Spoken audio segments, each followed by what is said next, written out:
அனைத்து தலைவர் பெருமக்களுக்கும் என்னுடைய பணிவார்ந்த வணக்கத்தை தெரிவித்துக் கொள்கிறேன். எஸ்ஐஆர் என்னும் ஆபத்தை எதிர்கொள்வதற்கு மாண்புமிகு முதல்வர் அவர்கள் எடுத்துள்ள இந்த அவசர நடவடிக்கையை விடுதலை சிறுத்தைகள் கட்சி வரவேற்கிறது, பாராட்டுகிறது.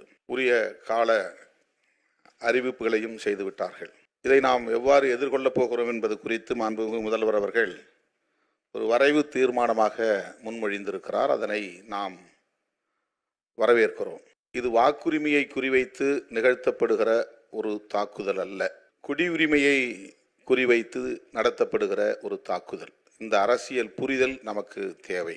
குடியுரிமையை உறுதிப்படுத்துவதற்கான ஆதாரங்களைத்தான் கேட்கிறார்கள். ஆதார அட்டை வேண்டாம் என்று சொல்வதற்கு அவர்கள் சொல்லுகிற காரணம் இது குடியுரிமையை உறுதிப்படுத்துவதற்கானது அல்ல என்பதுதான்.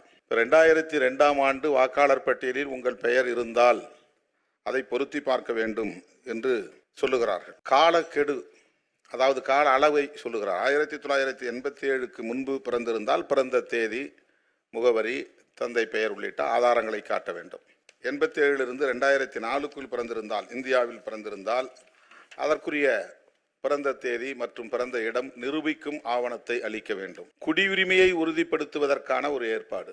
ஆக இவர்கள் மறைமுகமாக தேர்தல் ஆணையத்தை பயன்படுத்தி குடியுரிமை சட்டத்தை நடைமுறைப்படுத்துவது, என்ஆர்சியை உருவாக்குவது. அதுதான் இப்போ அவருடைய முக்கியமான நோக்கம். இந்த தேர்தல் வெற்றியோ அல்லது இந்த வாக்குரிமையை பறிப்பது என்பதோ அவருடைய நோக்கம் இல்லை. அவர்களின் இறுதி இலக்கை அறிவிப்பதற்கு என்ஆர்சி தேவைப்படுகிறது. என்ஆர்சியை நடைமுறைப்படுத்துவதற்கு இந்த தேர்தல் ஆணையத்தை பயன்படுத்துகிறார்கள். இந்த அரசியல் புரிதலோடு தான் இதை நாம் எதிர்கொள்ள இருக்கிறோம். அதாவது தேர்தல் ஆணையம் இந்த வேலையை செய்யறதுக்கு எந்த அதிகாரமும் கிடையாது. இதுக்கு பீப்புள் ரெப்ரசன்டேட்டிவ் ஆக்ட் தான் இருக்கு. அதன் மூலம் தான் வாக்காளர் பட்டியலை சரி செய்யணும். ஏற்கனவே டெலிஷன், அடிஷன், கரெக்ஷன் இந்த வேலைகள் நடந்துகிட்டு தான் இருக்குது. எல்லா காலத்திலும் நடந்திருக்குது. ஒவ்வொரு தேர்தலின் போது நடக்குது. ஒவ்வொரு ஆண்டும் தேர்தல் நேரத்தில் மட்டும் இல்லை, எல்லா ஆண்டுலையும் ஒரு குறிப்பிட்ட காலத்தில் அவங்க அறிவிக்கிறாங்க. அந்த நேரத்தில் நீங்கள் போய் வாக்காளர் பட்டியலை சரி பார்க்கலாம். டெலிஷன், அடிஷன், கரெக்ஷன்ஸ் இதெல்லாம் செய்யலாம். இது ஏற்கனவே இருக்கிற நடைமுறை தான்.